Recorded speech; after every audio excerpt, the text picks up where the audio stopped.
सभी मित्रों को नमस्ते प्रणाम। गीता ज्ञान गंगा में आपका स्वागत है, अभिनंदन है। और प्रतिदिन हम सब अपनी योग कक्षा में श्रीमद् भगवत गीता के एक एक श्लोकों का हम सब वाचन करते हैं, पढ़ते हैं, समझते हैं। और दूसरे अध्याय का कल समापन हुआ था। दूसरे अध्याय का अंतिम श्लोक में भगवान अर्जुन के श्लोक नंबर 54 में जो प्रश्न था अर्जुन का, उसी के संदर्भ में भगवान का उत्तर भी है। बहुत अच्छा उत्तर है। हम लोगों से बहुत प्रेरणा भी ले सकते हैं। अगर हम श्रीमद् भगवत गीता को मानते हैं, भगवान कृष्ण को मानते हैं, भगवान राम को मानते हैं, अपने महापुरुषों को मानते हैं, शास्त्रों को मानते हैं, गीता को मानते हैं, रामायण को मानते हैं, महाभारत को मानते हैं, तो हमें ये भी मान लेना चाहिए कि भगवान का जो एक एक उपदेश है वो हमारे जीवन के लिए अनमोल है। अगर उस उपदेश को हम आत्मसात कर लें, सैद्धांतिक पक्ष के साथ साथ कर्म पक्ष को भी हम मजबूत कर लें, तो निश्चित रूप से हम उस भक्ति से, उस भगवत प्राप्ति के मार्ग के अनुकूल हो जाएंगे, जिस भगवत प्राप्ति के लिए भगवान विभिन्न तरह के मार्गों का वर्णन किए हैं अर्जुन के सामने। तो हम देखते हैं कि दूसरे अध्याय के अंतिम में क्या भगवान बोले हैं, क्या उपदेश है भगवान का, क्या निर्देश है अंतिम में, जो एक अर्जुन जो युद्ध भूमि में खड़ा है उसके लिए भी उपयोगी है। वह अर्जुन जो डॉक्टर के रूप में मरीजों की सेवा कर रहा है उसके लिए भी उतना ही उपयोगी है। एक अर्जुन वह है जो बच्चों को शिक्षा दे रहा है शिक्षक के रूप में, उसके लिए भी उतना ही उपयोगी है। चाहे हम डॉक्टर हो, इंजीनियर हो, शिक्षक हो, वकील हो, जज हो, मुख्यमंत्री हो, प्रधानमंत्री हो, सांसद हो, विधायक हो, सबके लिए लगता है कि यह श्लोक उतना ही उपयोगी है जितना आज से 5000 वर्ष पहले अर्जुन के लिए उपयोगी था। जो अर्जुन युद्ध भूमि में खड़ा था और भगवान कृष्ण के उपदेशों को सुन रहा था, शायद हम अर्जुनों के लिए भी उतना ही उपयोगी है। तो ऐसा ब्राह्मी स्थिति, देखिए क्या मतलब गजब है, सोचने से हम बहुत कुछ सीख सकते हैं। ऐसा ब्राह्मी स्थित पार्थ न इनाम प्राप्य विमुहति स्थित्वा स्थित्वा अश्याम अंतकाले अपि ब्रह्म निर्माण मृक्षति। कह रहे हैं कि ये भाव जो अगर है ना, अगर जीवन में ना आए, अंत में भी आ जाए, भगवान कहते हैं कि वो परमानंद को प्राप्त होता है। वो क्या भाव है, वो क्या अनुभव है जिसको भगवान कृष्ण दूसरे अध्याय के अंतिम श्लोक में बोल रहे हैं। वह क्या विचार है, वह क्या उत्तर है अर्जुन के प्रश्नों का, वो तो हम लोग पिछले श्लोक में कई बार पढ़े हैं और लाइव सेशन के माध्यम से आप लोग सुने भी होंगे और बहुत सारे योग साधक सुनते भी हैं।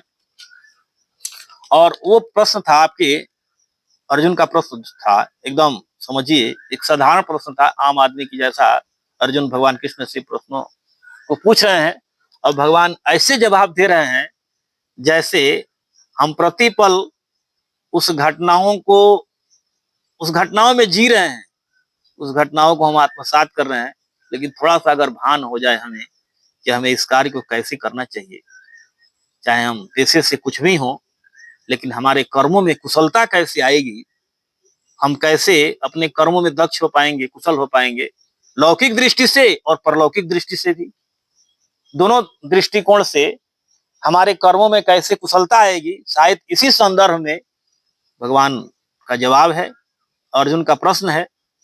अर्जुन वाच स्थिर प्रज्ञ का भाषा समाधिस्थ का केशव स्थिति किम प्रभासेत किमासेत ब्रजेत किम।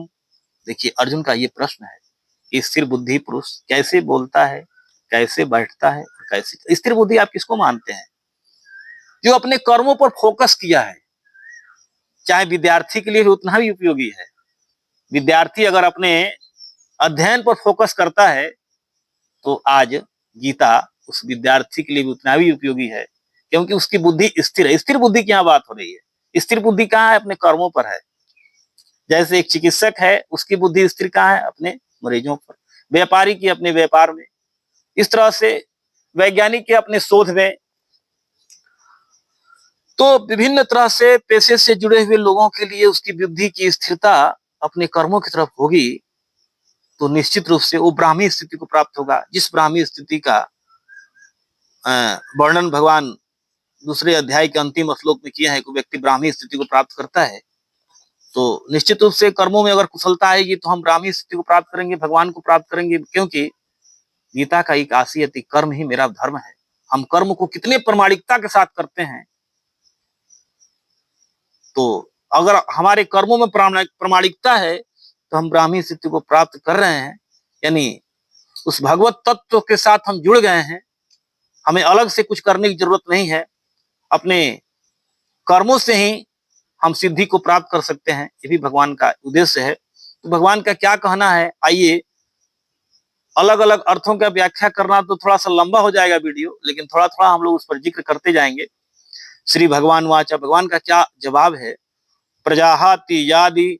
प्रजाहाति यदा कामान सर्व पार्थान मनोगतान आत्मनये आत्मना तुष्ट स्थिर प्रज्ञ से दोच्यते। कहते हैं जो आत्मा से ही आत्मा में संतुष्ट है।